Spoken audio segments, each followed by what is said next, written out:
তো ওই বুজুর্গ বলে, ও ভাই আমার, তুমি আমার দিনী ভাই, তুমি আমার এলাকায় ইসলামের দাওয়াত নিয়ে আসলা, আমার মনটা আনন্দে ভরে গেছে।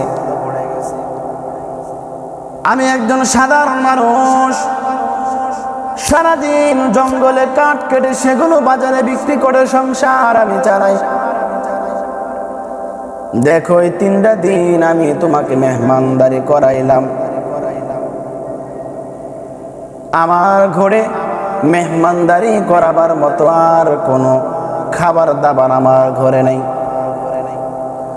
প্রথম দিন যখন আমি তোমাকে খাবার দিলাম 3টা রুটি, সারাদিন কাজ করে যে অর্থ আমি উপার্জন করি, সেই অর্থের বিনিময় আমার 3টা রুটি ঘরের মধ্যে আসে। একটা হলো আমার নিজের, আর একটা হলো আমার স্ত্রীর, আর একটা আমার সন্তানের। প্রথম দিন যখন আমি বললাম আমার রুটিটা আমি খাবো না, আমার বস্তিতে আমার ভাই মেহমান এসেছে, সেই মেহমানের জন্য আমার রুটিটা তুমি আমাকে দিয়ে দাও, আমি মেহমানকে দিয়ে দেব।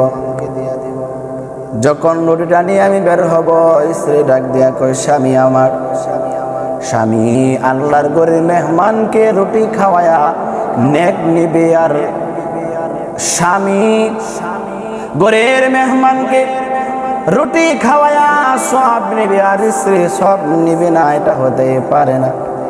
ও স্বামী আমার, আপনার রুটির সাথে আমার রুটি একদাস করে আর 2টো রুটি নিয়ে যান। এবার যখন আমি আমার রুটি আর আমার স্ত্রীর রুটিটা নিয়ে আমি আসতেছি, তখন সন্তান ডাক দিয়ে কয়, আব্বু, মেহমান কি আল্লাহর ঘরের মুসাফিরকে রুটি খাওয়াইয়া বাবার মা নেক নিবে, সন্তান বঞ্চিত হবে, এটা কোশ্চেন কালের সম্ভাবনা।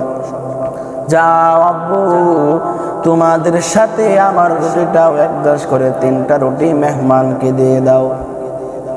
প্রথম দিন আমি তোমাকে 3টা রুটির মাধ্যমে মেহমানদারি করাইলাম। দ্বিতীয় দিন আমি তোমাকে মেহমানদারি করাইলাম 2টা রুটি দিয়া। আমি আমার রুটিটা যখন তোমার জন্য নিয়ে আসবো,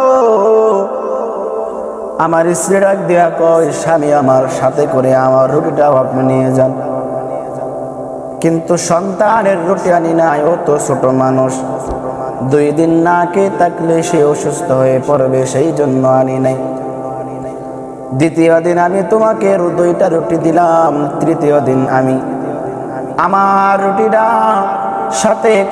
সাথে করে নিয়ে আসবো। তখন স্ত্রী বলো, স্বামী আমার, আমার রুটিটাও তোমার সাথে নিয়ে যাও। আমি স্ত্রীর রুটিটা আনি নাই, কারণ হলো স্ত্রী সে তো একজন মহিলা মানুষ।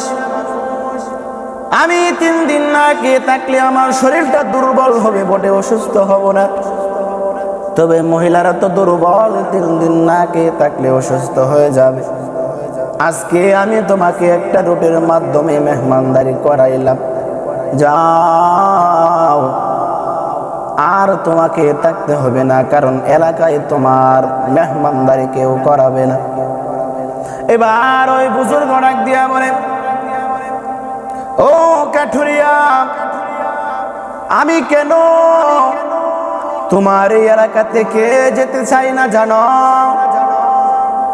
প্রথম দিন যখন আমি তোমার ঘরের হালাল রুটি নাস্তা করে আমি রাতের বেলা ঘুমাইলাম, রাতের বেলা আমার মদিনার নবীকে আমি 3 বার স্বপ্নে দেখেছি।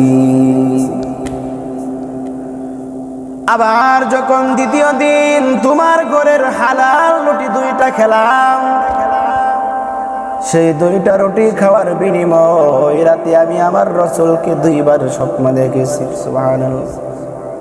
আবার যখন আজকে আমি একটা রুটি তোমার ঘরের খেলাম, আমি রাতে রাসূলকে আমি 1 বার স্বপ্ন দেখেছি।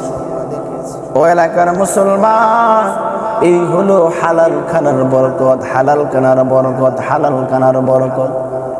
যে যত বেশি হালাল খানা খাবে আল্লাহ তাআলার কাছে তার আমলনামার ওজন তত বেশি হবে, তত বেশি আল্লাহর কাছে কবুল হবে। যে ব্যক্তি হালালের ধার ধারে না, যে ব্যক্তির হারামের ধার ধারে না, হালাল হারাম বোঝে না, আমার টাকার প্রয়োজন, আমার টাকার প্রয়োজন, আমার সম্পদের প্রয়োজন, আমার খাবারের প্রয়োজন, হালাল হারামের খবর নাই, ওই ব্যক্তি দুনিয়া কেন মক্কা মদিনায় যদি মারা যায়, ওই ব্যক্তির আমল আল্লাহর কাছে কখনোই কবুল হবে না। ইবাদত কবুল হওয়ার জন্য শর্ত হলো হালাল খানা খাওয়া। নামাজ কবুল হওয়ার জন্য যেমন শরীর পাক, কাপড় পাক, পবিত্রতা তার শর্ত,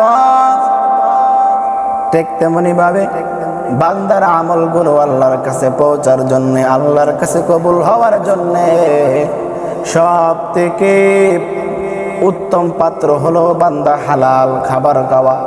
যে ব্যক্তি যত বেশি হালাল খাবার খাবে, ওই ব্যক্তি অল্প আমল করলে আমলগুলো আল্লাহ তাআলার কাছে কবুল হয়ে যাবে।